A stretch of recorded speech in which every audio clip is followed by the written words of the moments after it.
Hey everyone, welcome to Recycling. I'm Theia Friestedt. And I'm Beth York with ZwiftWatch.tv, and this is Recycling. We've got a little bit of fun topics to talk about today because we are just about 10 days out from Christmas. Have you done your shopping?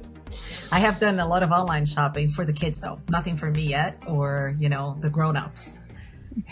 Well, it's most fun to really buy for the kids, but I haven't started.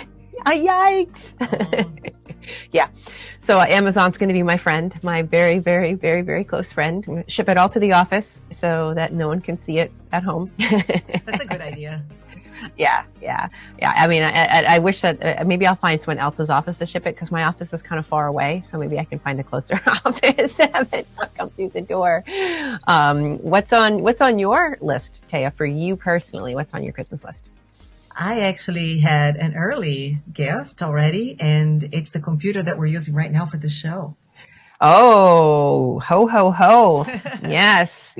Well, mine is being assembled and built too. So it's kind of that's kind of like our geeky side, right? Like, ooh, processor right. Speed. Yes. We get new toys, But you know it's how nice. It is when you get older, the gifts are fewer. It's maybe one or two, and they're more expensive. So that's what I was telling my kids too. They used to get all these little gifts under the tree. Now they're getting a handful, but they cost more. Yeah.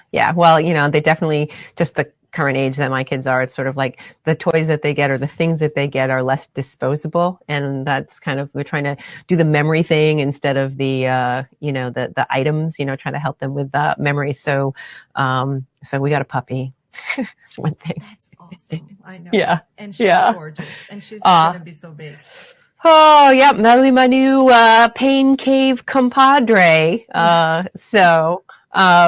Yeah. And then we asked the community too what their Christmas lists are, because I know that there was an article on Zwift blog about, top 10 gifts for Zwifters, but that's not all we do. We ride outside. Contrary to many people's beliefs, we do actually ride outside. And there were some great ideas that I was like, ooh, I'm going to add that to my list. For sure. Yeah. Let's go through some of those. I'll start though with the most common one, and not so surprising, a power meter. And that one, I think, is a feature that, something that people realize they want. Perhaps they rode outside without a power meter, but now they're in Zwift and they're seeing their power and they're training more with power. So now they want a power meter for outdoors. So a lot of those came up on the list. Yeah. Do you ride with a power meter outside? I do. Yeah. Yeah. I don't. And that, if I had to do it all over again, I have a wonderful Kicker smart trainer. If I didn't have a smart trainer, I would probably ask for a power meter because I can use it inside and out. Yeah, that you do get really spoiled by all the data, all the numbers, to know. So the power meter, not quite. I want fast wheels first. That's a good investment. Yeah. To get your bag fast. Yes. Yeah. That's a good investment. So dollar for dollar, I'm saving up for some wheels. But then there was let's see, the inner tube bike wallet. That was kind of cool. Yeah, so it's not like your wallet is going to go in your inner tube. It's made of inner tube. The material is that material, so it's nice and thin, and you can fit in a card or two and some bills and a key when you do that stop at the cafe and you want to have your things with you. So that's pretty slim. I think that was a good idea. That's a good idea. Yeah, and something that's not, it's bike related. I have a bracelet made out of a bike chain. Which I found randomly somewhere. And, it's like that was my present to myself. But I love when people use parts to make things. It's really cool. And then what else do we have here? The fitness desk, the Wahoo fitness desk. That desk is fabulous. I have that. Oh, you do? It holds everything, pretty much. It holds a tablet. It holds your phone. It holds, the top is anti-skid, so you just can put things on top, nothing falls off of it. It's adjustable height. It's really a great desk. It is made for indoor cycling, so it's expensive. but worth it. Yeah, everything's expensive. Yeah. Part of things about putting Everything's them, putting these things on the list is sort of like revealing to my husband how much things actually cost. So, unless like me, you have a husband who also cycles and has the indoor trainer, then it's all downhill. well, right. There's no secrets that, yeah. Yeah. We were trying to convince other family members that this is a scholarship, that like, that there's a scholarship to ride bikes and buy bike stuff. There isn't a scholarship. But some of the less expensive ones that are just sort of as cool as like the massage tools, the foam rollers, the massage tools, because those things are super important, but they're relatively low tech and relatively inexpensive. So those are good to find under the tree. That's right. There's even a massage ball, which is, I think it's called a yoga ball even, but those are like hard balls, and those are good for putting in your luggage and taking with you. Yes. A little bit harder to, for bigger surfaces and your leg and everything, but it's great for the back. So that's a good one too. Yeah. I use a lacrosse ball. I don't know about a lacrosse ball, but it seems that works too. Yeah. I tried one time to use it was in a pinch, and someone had like a pool, it's like a rock, and I was like, oh no. I was like, it was the right shape but the wrong. It was no. But and then other people are asking for like destination stuff, like I saw that someone's actually going to be going to the Tour de France. They got that for their birthday. But someone's putting that on the list. So sort of the expensive bike experience trips, which are amazing, which would be a great gift. Would love to get that someday. That's right. Santa. There's also the something we talked about a couple of shows back. It's the this one is cyclic camera and light yes. for the rear and the front of your bike. It's actually, I heard great things about the brand, so that's also on the list for some people. Yeah, no, that's good, because the camera and just keeping track of what's coming behind you. Yeah.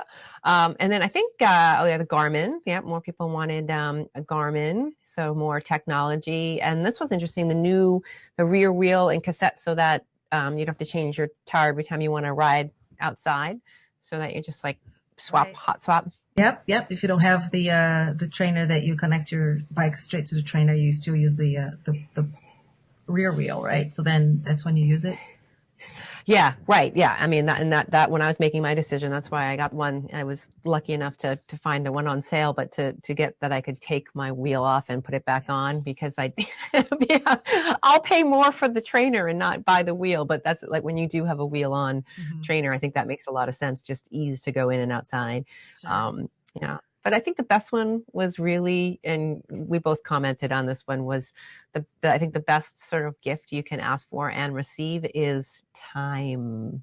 Yes. So, for example, you could ask your family, if they live nearby, can you give me some time so I can go do some rides? So take care of the kids for a weekend, or take care of the kids for, a couple of, it's almost like a punch card or a trip that you want to do.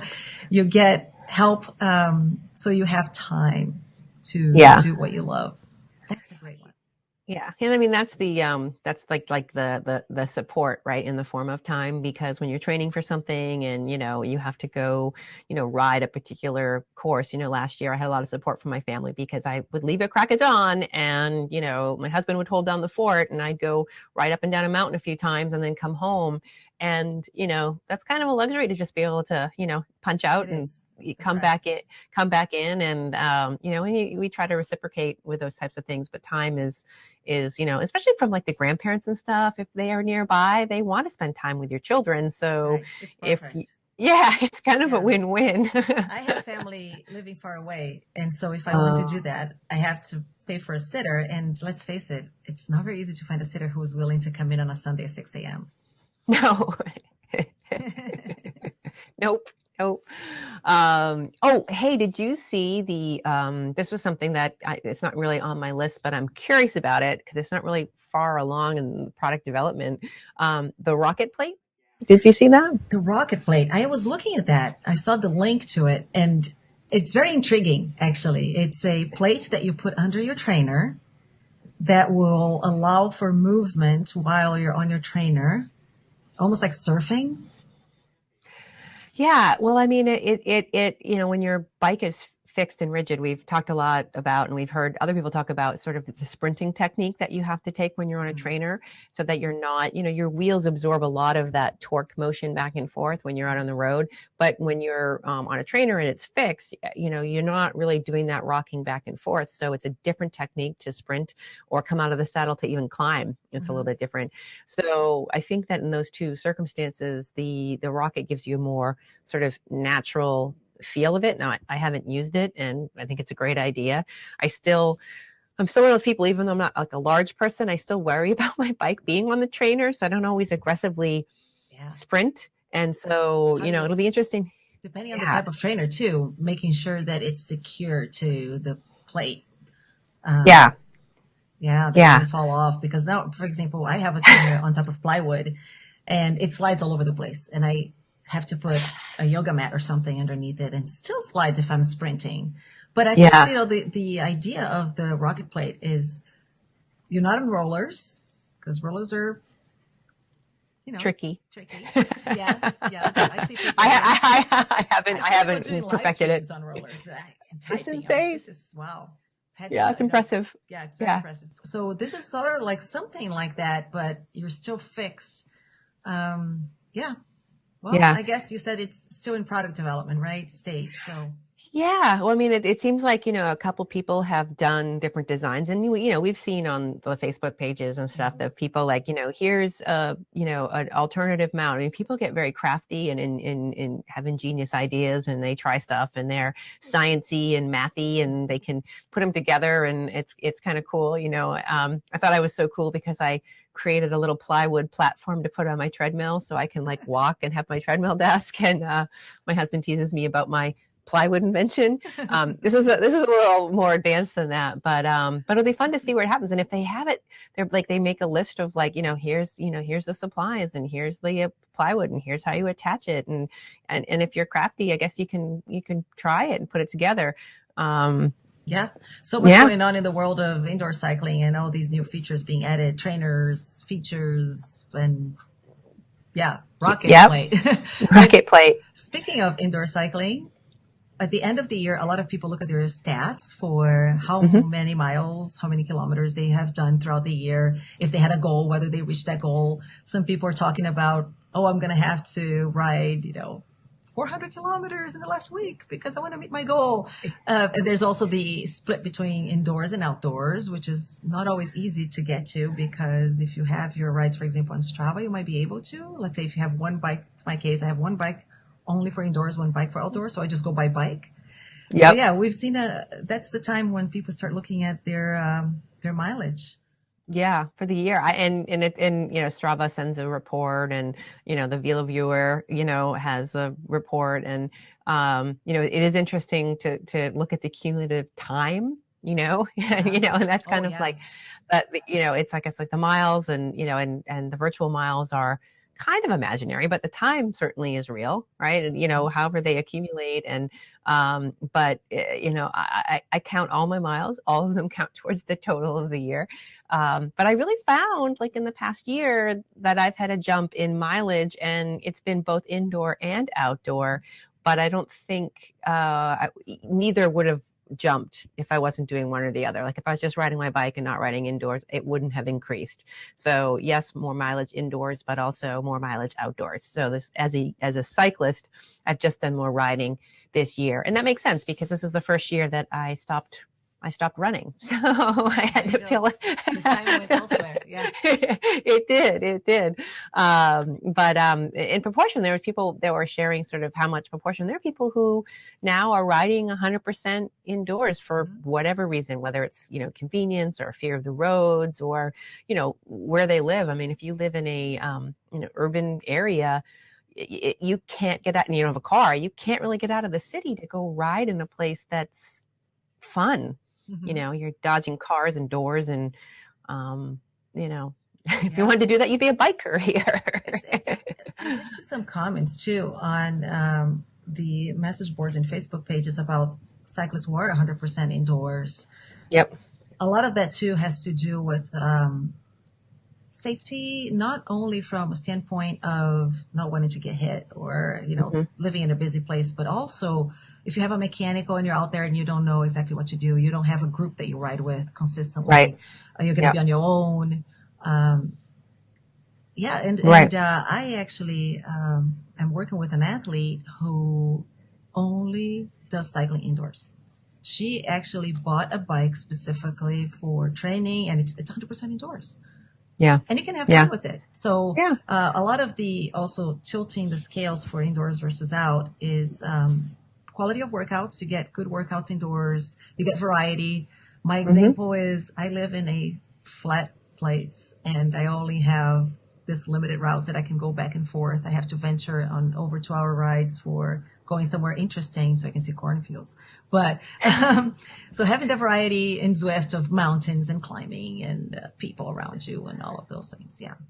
Yeah. Well, again, it's just sort of like, you're not 15 minutes max in your riding versus, getting your water bottles and oiling your chain and filling up your tires. And, it's just easy to go. And I am very fair weather. So that if it drops below 50 degrees Fahrenheit, I just am a baby. So I like to think I'm all tough, but actually I'm pretty soft when it comes to being cold. So have you heard of that rule of thumb that a lot of people use for riding outdoors? What's they say that your age in degrees Fahrenheit is typically what's comfortable for you. So I would say, for me, it's like 19 degrees. Yeah. Oh, totally. Yeah. Yeah. Like 20, 21. Right. It's fine. Yeah. It's totally comfortable with that. Yeah. That's great. That's great. So the other thing too, that kind of going into the season here being indoors more with the cold is I've been seeing some sort of chatter. There's a new Facebook page called Zwift Off where people are focusing on sort of weight loss, and other people are, asking nutrition questions. And, neither of us are nutritionists by trade. We are familiar with sort of some fundamentals of healthy eating and, fueling for performance, etc. But it's kind of interesting, right? Because if you are doing a lot of Zwifting and you're, now there's this big like racing boom, which has been exciting, but the watts per kilogram focus, people are like, oh man, if I lost this much weight, then I'd be this much faster. And so there starts to be like a little like race to kind of get that watts per kilogram number higher by dropping weight, I think. And I've kind of picked up on a couple of that, and sure, if I cut off my arms, So with the hair. Yeah. That's right. This mop. You're right. There's much more attention paid to weight. Cyclists and athletes in general, of course, worry about their weight, but so much more because now you have all that data in front of you indoors and watts per kilogram, and that makes a difference on how you're racing in Zwift. And there is a shift too between seasons. You're eating so much more when you're during your outdoor season, riding, racing, the volume is so much higher of what you do. And then you transition to indoors and you're going through that base phase, which we talked about in the last episode, the transition phase, right? When you're between the seasons, the preseason or postseason, then your nutrition can't be the same. And it's hard sometimes to remember that because you're so used to eating certain things in certain amounts. And all of a sudden you have to shift and you say, I'm still working out, but I'm not working out as much. So having to make those adjustments. Yeah. Right. And then holidays like sugar cookies, like there's nothing that makes me happier than butter sugar cookies that are just, so dense and dense in calories and light on nutrition.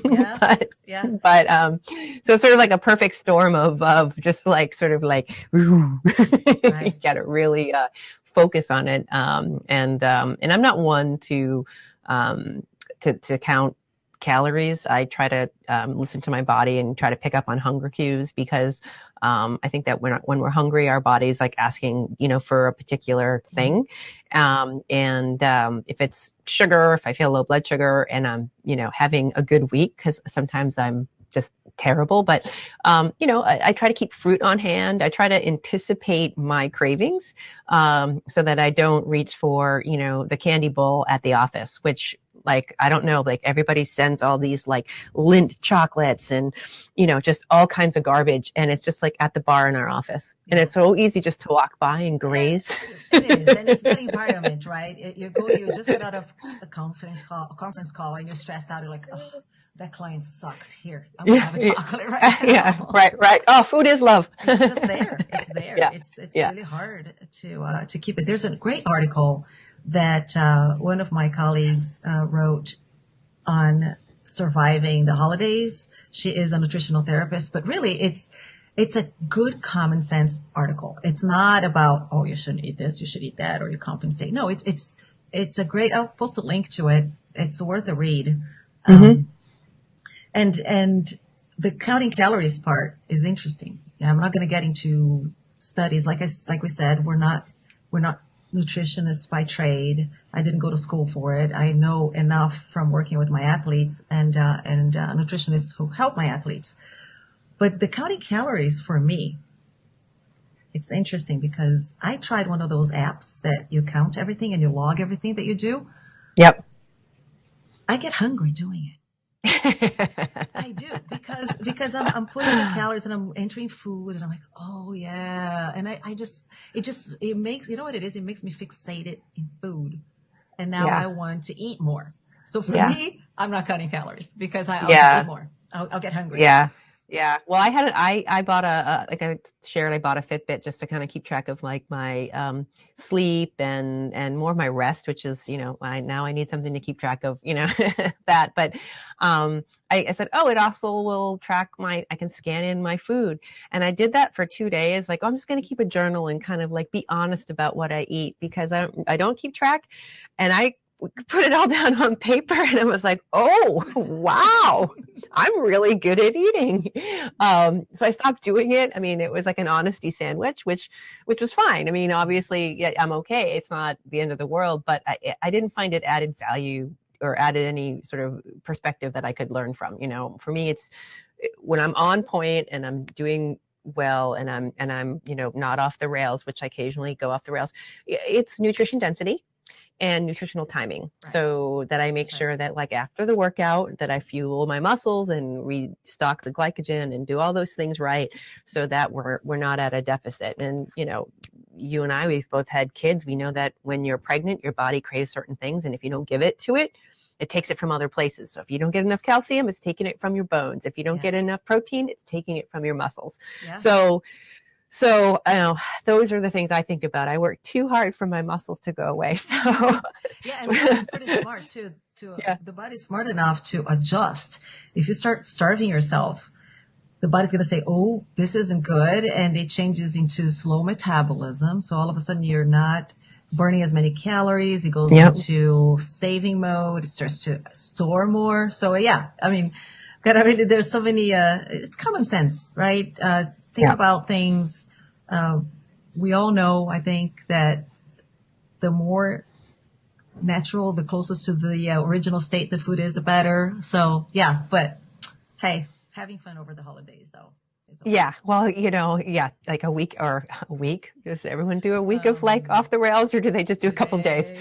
Oh, okay. Well, yeah. So if a week to 2 days, 2 days to a week, if you're like, not well behaved. So anyway, big news. Oh my gosh, I can't believe I haven't talked about it yet. Zwift Academy winner. Yes. It's been the announced. Females.